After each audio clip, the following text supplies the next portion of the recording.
1절부터 마지막 절 5절까지 5절밖에 되지 않는 시편입니다. 우리 시편 70편을 함께 같이 봉독하겠습니다. 70편 1절부터 5절까지 이 말씀을 우리 다 같이 한 목소리로 소리를 맞춰서 함께 읽겠습니다. 하나님이여 나를 건지소서, 여호와여 속히 나를 도우소서. 나의 영혼을 찾는 자들이 수치와 무한을 당하게 하시며 나의 상함을 기뻐하는 자들이 뒤로 물러가 수모를 당하게 하소서. 아하 아하 하는 자들이 자기 수치로 말미암아 뒤로 물러가게 하소서. 주를 찾는 모든 자들이 주로 말미암아 기뻐하고 즐거워하게 하시며 주의 구원을 사랑하는 자들이 항상 말하기를 하나님은 위대하시다 하게 하소서. 나는 가난하고 궁핍하오니 하나님이여 속히 내게 임하소서. 주는 나의 도움이시여 나를 건지시는 이시여 여호와여 지체하지 마소서. 아멘. 시편 70편 우리가 본 대로 아주 짧은 시입니다. 그런데 어딘가 안면이 많이 있다 그렇게 느껴질 수 있을 테인데 이것은 40편, 시편 40편 13절에서 17절과 거의 유사합니다. 약간의 차이가 있을 뿐 거의 같은 내용을 담고 있다 그렇게 볼 수 있습니다. 그래서 어떤 사람들은 시편 40편의 한 부분을 떼낸 것이다 이렇게 말하기도 하고요. 아니다. 이 시편 70편이 먼저 기록이 됐는데 40편을 적을 때에 이걸 인용해서 그대로 갖다 쓴 것이다. 또 반대로 시편 40편이 먼저 쓰여졌는데 그 중에 이 부분이 너무나 은혜롭고 또 가슴에 와닿아서 다시 이 부분만 분리해서 쓴 것이다. 그러니까 또 누군가 손을 들고 하는 말이 야 틀렸다 그것도 아니다. 잘 봐라 보면 71편에 표제의 글이 없지 않느냐. 보시면 그렇죠? 70편이고 71편에는 표제가 없어요. 그러니까 70편과 71편이 하나의 시인데 나중에 편집하면서 이렇게 나누어졌을 뿐이다. 이렇게 얘기를 합니다. 어떤 게 맞냐? 모르겠어요. 근데 그거 별로 중요하지 않아요. 그렇죠? 그거 가지고 무엇이 먼저며 무엇이 나중이며 어떻게 된 것인지 그건 신학자들이 할 수 있도록 밀어놓고 우리는 그런 것을 따질 필요 없이 이 본문이 우리에게 주시는 은혜를 받으면 되는 거예요. 학문적인 연구는 학자들에게 맡겨놓고 우리는 은혜 받으면 되는 거예요. 근데 이 시편 70편을 딱 떼놓고 보니까 길이도 짧고 내용도 그렇게 이해하는데 어렵지 않아 보입니다. 왜냐하면 아주 평범한 그런 내용들이고 평범하지만 애절한 내용이고 깊은 내용이고 특별히 다윗이 아주 절박한 상황에서 도움을 구하는 기도다. 우리가 볼 수 있는 것이에요. 그래서 70편의 표제를 보면 뭐라고 해놨는가 하니 다윗의 시로 기념식에서 인도자를 따라 부르는 노래 그렇게 되어 있습니다. 개인 다윗이 지었다 이 말이에요. 그런데 온 공동체가 함께 읽었어요.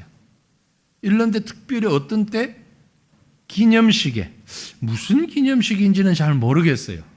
이것만 가지고서는 어떤 기념식인지 모르지만 아무튼 신앙적인 집회, 모임 이러한 때에 즐겨서 이 시편 70편을 불렀다. 노래로 불렀다.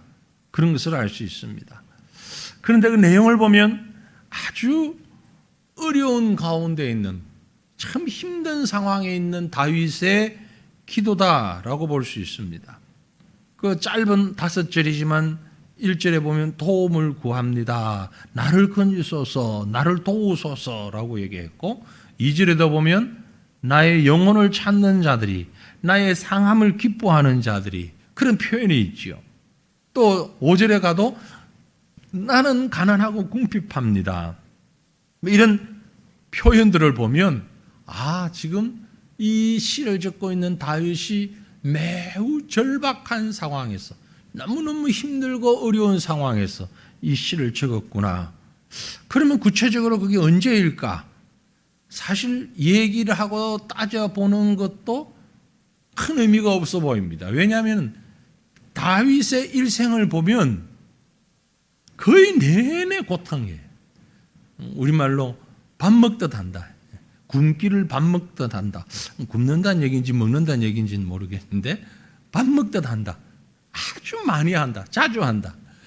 다윗의 생애를 보면 그런 고통과 아픔과 절규를 할 수밖에 없는 시간들이 너무 많았잖아요. 너무 많았어요. 뭐 하루하루를 이렇게 다 따져보지는 않았지만 너무 많았어요. 그런데 다른 어떤 때보다도 아주 위급한 상황이다라고 볼 수 있는 것이 하나님이여 나를 건지소서, 그러면서 속히 건지소서. 1절에도 그렇게 말했죠. 5절에도 그렇게 말했죠. 그러니까 적어도 시편 70편은 한국적이다. 무슨 말씀이에요? 한국적이란 말이 무슨 말이 갑자기? 한국인의 특징이 뭐예요? 빨리빨리잖아요. 외국에 나가보면 한국어를 전혀 모르는 사람도 빨리빨리는 알아요. 빨리빨리. 한국인의 특징이 빨리빨리. 지금 다윗의 마음은 딱 한국 정서에 빨리. 하나님 속히 빨리 응답해 주시기를. 왜 그럴까요? 너무 애절한 거예요. 너무 간절한 거예요.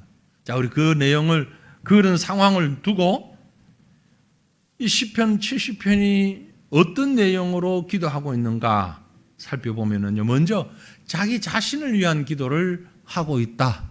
그렇게 우리가 볼 수 있습니다. 이 시인은, 다윗은 지금 심각한 고통 가운데 빨리. 자, 1절 보시면 1절에 이렇게 표현해요. 하나님이여 나를 건지소서. 여호와여 속히라는 말, 빨리라는 말 같은 말이죠. 그렇죠? 속히 나를 도우소서.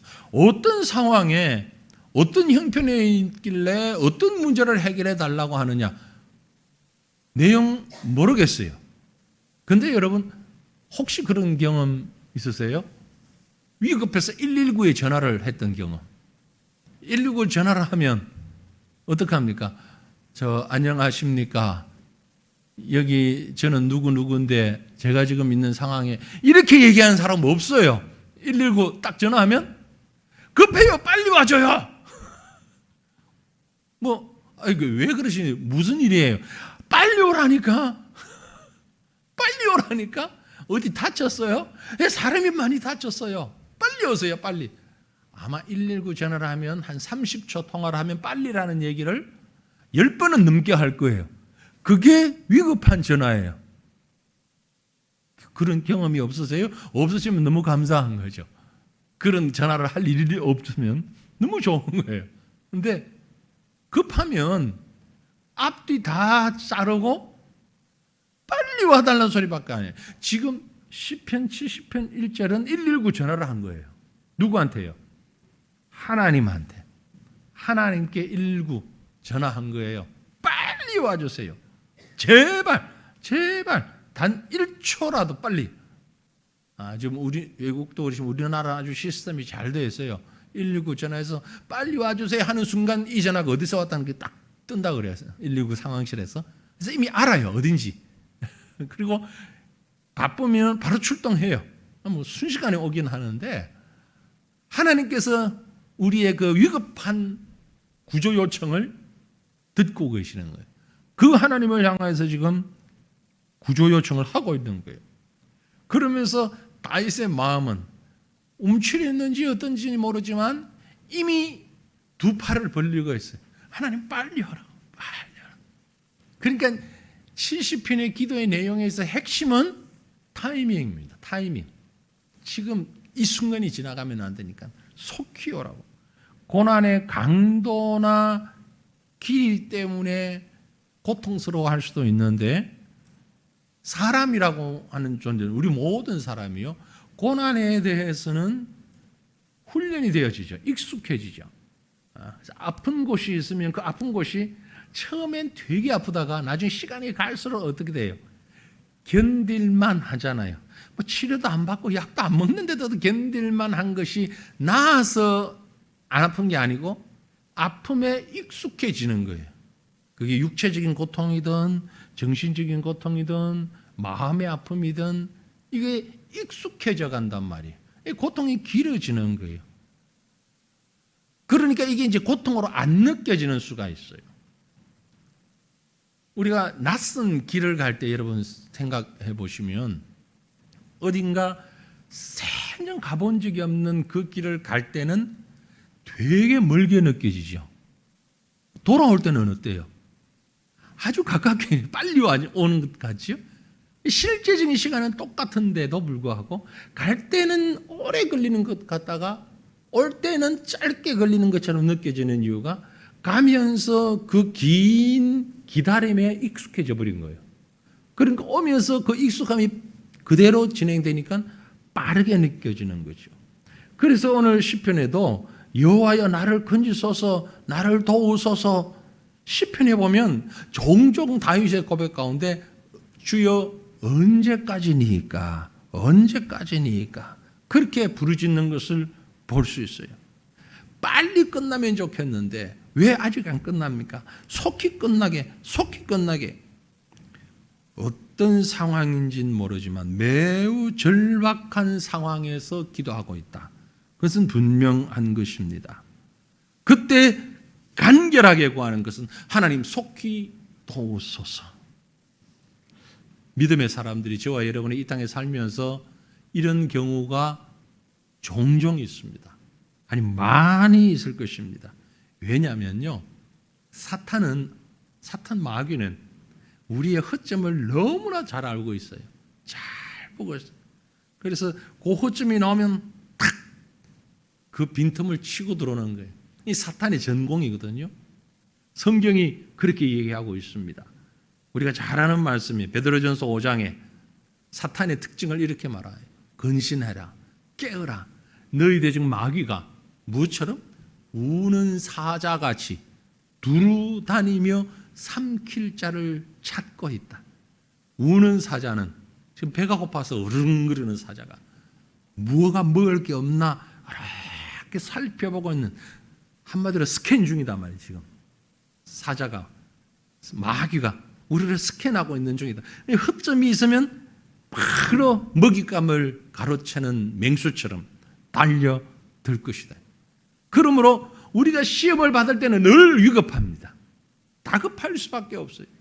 이게 다급함을 모른다는 것은 이게 사탄의 시험인지 아닌지도 모르고 있는, 너무나도 고통과 유혹에 익숙하여서 그 유혹과 가까이 있을 때는 다급함이 없을 수 있어요.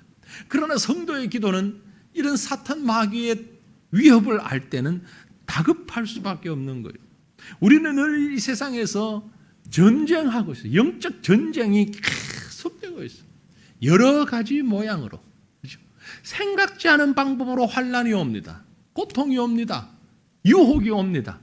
그때마다 우리는 바로 알아차려야 돼요. 이것이 하나님을 부르라는, 하나님을 찾으라는, 119 전화를 하라는 위급한 신호구나.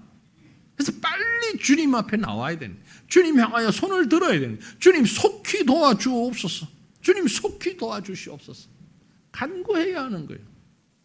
늘 생활화되어 있어야 된다는 거죠. 주님을 바라보는 것이. 그러면서 뭐라고 이제 기도를 이어가는가 하니까 2절부터 보면 대적을 위한 기도를 하고 있습니다. 2절과 3절 우리 같이 한번 읽어보죠. 나의 영혼을 찾는 자들이 수치와 무한을 당하게 하시며 나의 상함을 기뻐하는 자들이 뒤로 물러가 수모를 당하게 하소서. 아하 아하 하는 자들이 자기 수치로 말미암아 뒤로 물러가게 하소서. 조금 이상하지 않아요? 뭐가 이상하냐고요? 대적을 향한 기도라고 하는 건 나를 공격하는 자들이 망하게, 더 나아가면 죽어버리게, 뭐 이 정도는 나와야 되잖아요. 그런데 다윗의 기도 내용을 보면 뭐예요? 기껏해야 수치와 무한, 수치, 무한, 수모를 당하게 하소서. 아이, 그 정도 가지고 되겠나? 성에 차질 않나요? 왜 다윗이 이렇게 기도했을까? 이걸 보고 추정해 볼 수 있습니다. 아하, 다윗이 아주 위급하긴 한데 그 위급함이 119 응급 신호를 보낼 만큼 위급하긴 한데 다윗을 그렇게 위급하게 몰아세우는 대적이 누군가? 물론 뒤에는 사탄 마귀가 있지만 표면적으로 다윗을 몰아세우는 자들이 누군가? 바로 자기 가족인 거예요. 아주 가까운 사람인 거예요. 다윗의 경우는 그런 경우가 많잖아요. 대표적으로 아들이 장인 부모가 아내의 남편이 사울 왕이 장인이잖아요. 아들이 부모가 아주 가까이 형제처럼 지내던 신하가 너무 가까이 지내던 한 몸같이 지내던 신하가 이렇게 반역하고 괴롭히고 할 때에 나의 영혼을 찾는 자들, 영혼을 찾는 게 무슨 말이에요? 내 영혼을 어디 있나 알아보려고 지금 이름 부르며 찾는다는 말이 아니고 죽이려고 한다는 말이에요. 나의 영혼을 찾는다는 얘기는 나를 죽이려고 하는 자. 상대방은 나를 죽이려고 하는데 뿐만이 아니고 나의 상함을 기뻐하는데 내가 아주 형편없이 몰락하는 걸 기뻐하는데 그런데 나는 그들을 향해서 그렇게 못하겠습니다. 아하 아하 하는 자들, 아하 아하 한다. 무슨 말인 것 같아요? 그 우리말로 번역된 성경 가운데 뭐 번역이 썩 좋지 않아서 우리가 잘 사용도 않고 인용도 하지 않는데 새 번역이라는 성경에 보면은 이걸 뭐라고 표현을 했냐면요, 깔깔대고 비웃으며 조롱하는 자들, 아하 아하 하는 자들. 이해가 되십니까? 무슨 말? 깔깔대며 조롱하며 비웃는 자들. 나를 향하여서 하나님의 편에 서서 하나님의 방법대로 무언가 해결하려고 비록 전쟁이 났고 왕을 향해서 반란을 일으키고 아들이 쿠데타를 일으켜가지고 나를 몰아세우려고 하고 뭐 그렇지라도 그들은 나를 죽이려고 달려들지만 그러면서 하는 말에 야 다윗의 하나님이 어디 있냐? 깔깔거리고 조롱하고 희죽거리고 비웃고 그런다 할지라도 내 목숨을 노리며 하나님을 그렇게 조롱한다 할지라도 그러나 하나님 그렇다고 해서 나도 저 사람들에게 칼을 들이댈 수는 없습니다. 나도 똑같이 무력으로 그들의 생명을 빼앗을 수가 없습니다. 왜냐하면 저들이 지금 무엇을 하는지를 알지를 못하고 그저 나를 향해 손가락질하고 조롱하고 깔깔대고 웃고 있으나 하나님은 아시지 않습니까? 이게 왜 지금 이렇게 되었는지. 그렇게 생각하다 보니까 그래서 많이 익숙한 얘기입니다. 예수님이 십자가를 지고 가실 때에 많은 사람들이 조롱했습니다. 손가락질했어요. 침 뱉었어요. 예수님을 향해서 그렇게 조롱하던 자들이 하나님을 모르는 사람이냐? 아니에요. 하나님을 섬긴다고 하는 바리새인들과 레위인들이었어요. 제사장들이었어요. 하나님을 섬긴다는 사람들이었어요. 하나님의 말씀을 가르친다는 사람들이었어요. 메시아를 기다린다고 하는 사람들이었어요. 유대인의 왕이여 평안할지어다. 네가 정말 하나님 아들이면 내려와서 우리를 구원해봐라. 조롱합니다. 다윗이 지금 받는 오해, 조롱 똑같은 거예요. 세상적인 싸움이 아니라는 거죠. 영적인 싸움이라는 것입니다. 이 싸움에 맞설 때 우리는 세상 사람들과 똑같은 모습으로 맞설 수는 없는 거예요. 그래서도 안 되는 것이고 우리가 맞서는 방법은 영적인 방법으로 맞서야 돼요. 그러기 위해서는 우리에게 필요한 게 있습니다. 그게 뭐죠? 영적으로 우리가 싸울 때에, 대적자를 향하여 싸울 때 우리에게 준비되어야 하는, 우리가 가져야 하는 자세, 하나님의 전신 갑주예요. 우리 에베소서 6장 10절로 13절 말씀인데요. 성경 찾으셔서 한번 봅니다. 에베소서 6장 10절로 13절까지 말씀을 같이 읽겠습니다. 끝으로 너희가 주 안에서와 그 힘의 능력으로 강건하여지고 마귀의 관계를 능히 대적하기 위하여 하나님의 전신 갑주를 입으라. 우리의 씨름은 혈과 육을 상대하는 것이 아니요 통치자들과 권세들과 이 어둠의 세상 주관자들과 하늘에 있는 악의 영들을 상대함이라. 그러므로 하나님의 전신 갑주를 취하라. 이는 악한 날에 너희가 능히 대적하고 모든 일에 행한 후에 서기 위함이라. 아멘. 우리에게 주어져야 할, 우리가 가져야 할 무장은 세상의 것과 분명히 다른 하나님의 전신갑주, 이것을 입어야 패하지 아니할 수 있습니다. 저는 이 말씀을 읽으면서 그렇게 한번 정리를 해봅니다. 믿음의 성도들이 분명히 이겨야 하는데, 사탄 마귀와 싸워 이겨야 하는데 어떤 승리를 해야 하냐? 우리는 공격적 승리가 아닌 방어적 승리를 성경은 말하고 있다. 공격은 누가 하느냐? 하나님이 하시는 거예요. 우리가 해야 할 일은 방어적 승리예요. 방어적 승리. 우리 스포츠 같은 걸 가끔 보다 보면 공격하는 사람이 계속 공격하다 보면 공격하다가 지쳐버리는 수가 있잖아요. 그런데 방어하던 사람이 이기는, 늘 그런 건 아니지만 그럴 때가 가끔 있어요. 네. 뭐 아시안 게임 지금 이제 막 하잖아요. 저는 이제 잘 모르지만 이제 운동을 이제는 잘 못하지만 보는 걸 참 좋아하는데, 참 재미있게 볼 수 있는 것 중에 하나가 탁구 같은 게임이에요. 탁구를 보면 공격 위주의 선수가 있고 수비 위주의 선수가 있어요. 그 수비 위주의 선수는요, 공격자가 아무리 공을 막 구석구석으로 쳐도 번개같이 다 올려가서 다 받아 올려요. 이미 공격하는 사람이요, 정말 짜증날 만큼 힘들어요. 저도 한번 예전엔 쳐봤으니까. 아주 잘하는 사람은 많이 움직이지도 않아. 못하는 사람이면 땀 빨빨 흘리고 움직이지, 잘하는 사람은 그 공을 받아내면서 많이 움직이잖아요. 설렁설렁 하는 것 같아요. 근데 공격하는 사람이 힘껏 치는데 이건 못 받겠지. 그러고 치면 또 턱 받아내고, 이곳으로 치면 또 턱 받아내고. 정말 공격하다 힘이 다 빠져. 예전에 우리 부목사님 중에 한 분 그런 분이 있었어요. 체대 출신이 탁구를 잘해요. 그래서 내가 그 목사님한테 하루에 1시간씩 나하고 탁구 치는 것도 사역이야. 그리고 나의 건강을 위해서 같이 치자. 쳐보면 정말 아무리 쳐도 잘 받아내. 너무 잘 받아내는 거야. 공격하다고만 지쳐버려. 다윗이 지금 그 고백을, 전신갑주는 그 고백이에요.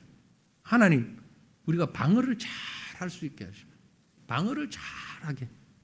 그래서 공격하던 자가 지쳐서, 왜냐하면 너무 가까운 가족이고 부모고 자녀인데 내가 찌를 수는 없잖아요.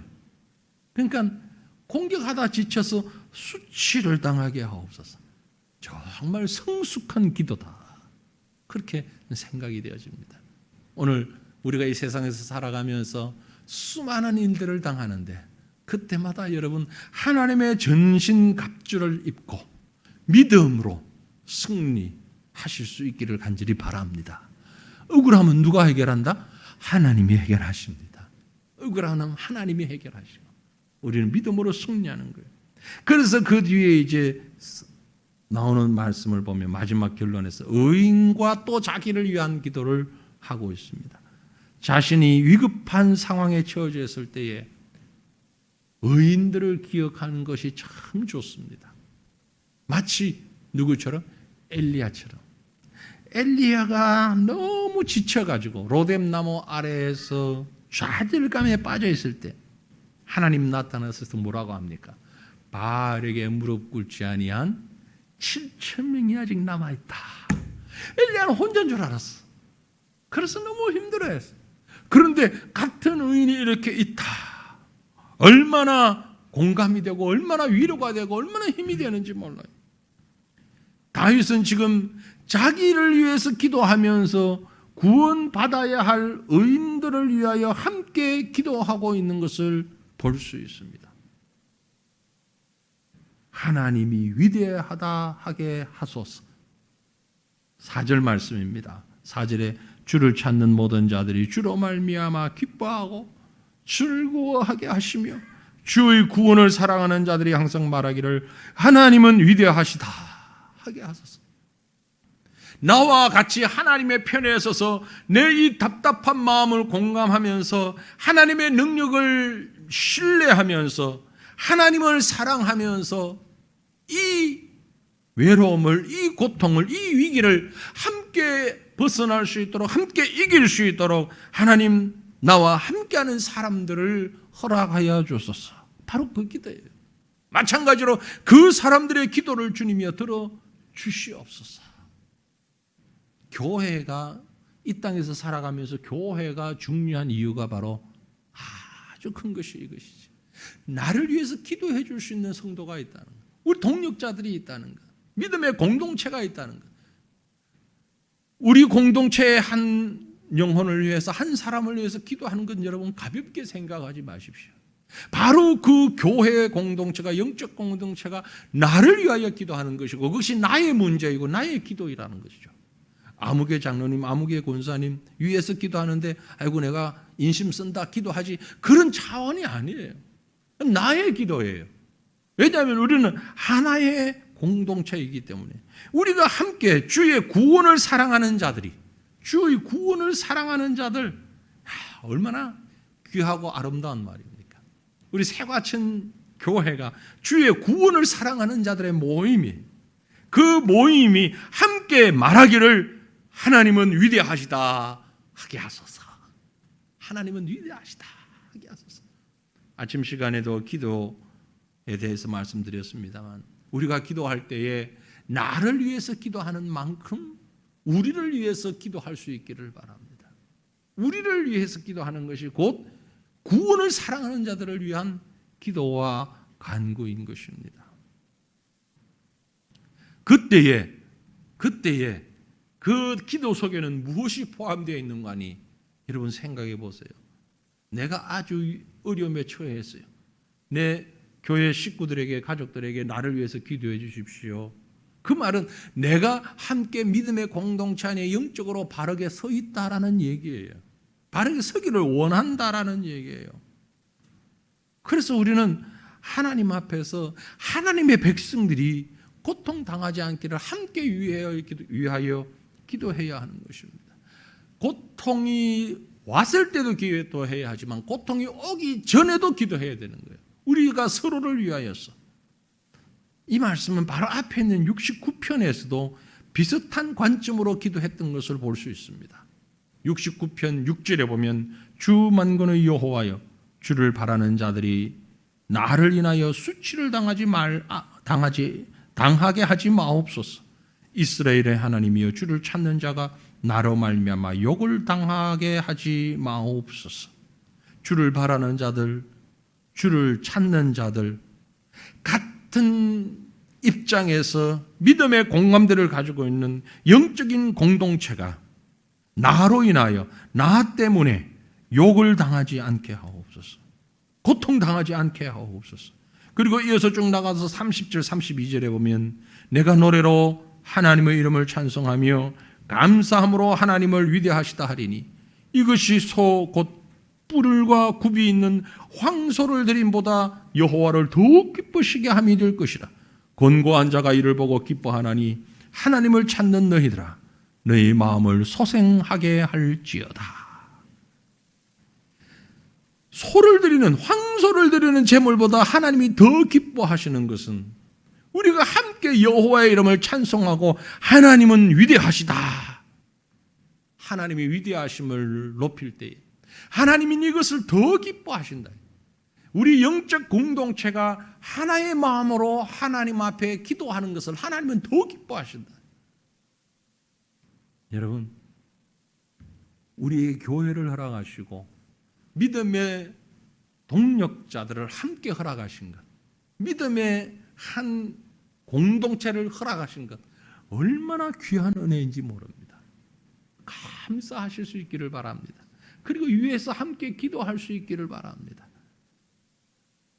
아기들을 보면서, 주일학교 아기들을 보면서 너무너무 마음이 흐뭇해요. 젊은 믿음의 가족들을 보면서 너무 기뻐요. 연로하신 가족들이 건강하게 계시는 것 보면서 함께 너무 기뻐해요. 이것이 바로 한 공동체예요. 한 운명체예요. 영적 한 몸이라 이 말이에요. 하나님께서 그러한 우리의 모습을 보며 또 하나님이 기뻐하시고 하나님의 위대하심을 선포하게 되는 것입니다. 이것은 오늘 하나님께서 우리에게 주신 너무너무 큰 은혜예요. 다윗은 하나님을 의지하는 모든 백성들이 이렇게 하나가 되기를, 영적으로 하나가 되기를 원하면서 이 고백으로 기도하고 있는 것입니다. 너무너무 위급한 순간이지만 나는 물론 나를 공격하는 자들까지도, 그리고 나를 이해하는 모든 자들, 하나님의 사람들이 함께 하나님 앞에서 하나님의 위대하심을 노래하게 하옵소서. 그래서 이제 마지막을 이렇게 마무리합니다. 5절에 뭐라고 합니까? 나는 가난하고 궁핍하오니. 다윗이 정말 가난하고 궁핍했을까요? 적어도 노년에는 가난 궁핍과는 거리가 먼데, 여기 가난하고 궁핍하다라는 얘기는 꼭 물질적인 것을 얘기하는 게 아닙니다. 외톨이가 되었다 이 말이에요. 너무너무 외롭다는 얘기예요. 나는 가난하고 궁핍하오니 하나님이여 속히 내게 임하소서. 주는 나의 도움이시오 나를 건지시는 이시오니 여호와여 지체하지 마소서. 다시 한번 다급함을 얘기합니다. 내게 주어진 환경이, 물질이 아닌 환경이, 영적 상황이 너무 다급하고 너무 어렵습니다. 이 문제를 해결하실 수 있는 분은 오직 하나님밖에 없습니다. 주님, 나는 너무 궁핍합니다. 나는 너무 가난합니다. 다른 말로 나는 너무 연약합니다. 내가 어떻게 해야 할 줄을 모르겠습니다. 그러니 하나님이 속히 임하소서. 내가 지금 가장 가까운 사람들로부터 배신당했습니다. 정말 사랑하는 사람들이 나를 향하여 칼을 겨누고 있습니다. 내가 어떻게 해야 됩니까? 어찌 할 수가 없습니다. 해결은 하나님밖에 없습니다. 좌로 가도 우로 가도 앞을 봐도 뒤를 봐도 빠져나갈 길이 없습니다. 하나님 어떻게 해야 됩니까? 하나님 임하소서. 하나님이여 임하소서. 마치 다윗의 기도는 아주 계곡에 야영을 하다가 갑자기 불어난 물에 이리 가야 될지 저리 가야 될지 길을 모르고 앞은 물이 철철철 흐르는데 뒤에는 산이고 올라갈 수도 내려갈 수도 없는 상황에 갑자기 하늘에서 헬기가 나타나가지고 사다리를 이렇게 내려주면서 구조대원이 내려와서 헬기 사다리 타고 올라가서 탁 구해주는 것처럼 하나님, 지금 내가 해결할 방법이 없습니다. 빨리 하나님을 불러야죠. 하나님 앞에 부르짖어야죠. 그러니 하나님 나타나셔서 나의 도움이시오 나를 건지시는 이시오니, 그 상황 가운데서 나를 딱 잡아 올리셔서 생명으로 이끄시는 하나님, 그 하나님을 내가 믿고 이런 나를 위해서 기도하는 이런 자들이 함께 구원받을 수 있는 그런 나라가, 그런 우리 공동체가, 그런 교회가 되게 해 주옵소서. 그러니까 이 시편 70편의 노래는 자기 자신을 위한 고백일 뿐만이 아니라 믿음의 공동체를 함께 하나님 앞에 드리는 그런 기도와 고백이 되는 것입니다. 많은 사람들이요, 제가 아침 시간에 제가 기도를 말씀드렸는데, 기도를 하면서도 이런 표현이 좀 어떨지 모르지만 기도를 마치 하나님을 어떤 자판기 정도로 생각하고 기도하는 분들이 있는 것 같아요. 자판기, 음료수 자판기 어떻습니까? 동전 넣고 콜라나 사이다나 판다를 이렇게 누르면 탁 나옵니다. 근데 동전 넣고 눌렀는데 안 나와. 어떻게 해요? 어떻게? 두드려봐. 왜 잘못돼서 고장나서? 그러다 안 나오면 조금 성급한 사람은 발로 한번 꽝꽝 차. 왜 안 나와 이거? 아이 내가 동전 넣었는데 나와야지. 여러분 기도가 자판기 아니에요. 하나님 내가 기도했는데 왜 안 들어주세요? 하나님한테 막 발로 막 차고 그건 이제 여러 가지 표현이겠죠. 하나님 막 왜 그러시냐? 불평하고 불만하고 이런 기도는 정상적인 기도가 아니에요. 기억하세요. 하나님은 자판기 아닙니다. 네? 그건 신앙생활이 아니고 종교생활이에요. 또 어떤 경우는 기도하면서 완전히 또 반대, 전적으로 하나님께 맡겨버리는 거예요. 근데 맡긴다는 게 믿음으로 맡기는 게 아니고 나 이제 하나님 앞에 다 던져놔서 모르겠어. 죽이 되든 밥이 되든 난 모르겠어. 난 할 일 없어. 그리고 그만 관심 끊어버리는 거예요. 노력도 안 하는 거예요. 아무것도 안 해요. 그러면 일이 됩니까? 안 됩니까? 아니에요. 그러니까 하나님을 궁지로 몰아넣는 거예요. 내가 하나님이 안 들어주시면 하나님이 안 계시거나 기도를 응답 안 하시거나 막 그런 것이고 하나님 능력이 모자라시거나 난 모르겠어. 그건 하나님 알아서 하시고 여러분 기도를 통해서 하나님을 궁지로 그렇다고 하나님이 궁지로 몰릴 분은 아니지만 내 마음에서부터 그렇게 하는 것 이건 바른 기도가 아닙니다. 균형 잡힌 기도는 지금 다윗의 기도처럼 하나님 이런 상황에 있습니다. 속히 도와주시옵소서. 그리고 나와 같은 우리 믿음의 의인들이 하나님 앞에 구원받을 수 있도록 그리고 하나님을 찬양할 수 있도록 하나님은 위대하시다. 하나님은 위대하시다. 함께 찬양할 수 있도록 하나님 우리를 속히 도와주시옵소서. 이것이 오늘 우리 믿음의 공동체 되는 교회의 기도가 되어야 하고 우리 성도들의 기도가 되어야 하는 것입니다. 주보 뒷면에 우리가 기도가 꼭 필요한 모든 성도들이 다 기도가 필요하지만 특별히 위급한 기도가 필요하신 분들 성함을 뒤에 적어놓고 특별히 다른 분을 위해서 한 번 기도할 때 이분을 위해서는 두 번 기도해달라고 그렇게 적어놓는 거예요. 여러분 그걸 가볍게 보지 마시고 온 성도들을 위해서도 기도하지만 난 기도할 게 없어요. 왜 기도할 게 없습니까? 우리 교회 성도들 다 몰라도 좋아요. 우리 구역 식구들, 우리 전도 회원들, 우리 교역자들 한 사람 한 사람 기도할 때에 그 기도가 바로 나의 기도가 되고 우리의 기도가 되고 그 기도를 통해서 우리 모두가 하나님은 위대하십니다 라고 찬양하게 되는 기도가 되는 것이에요.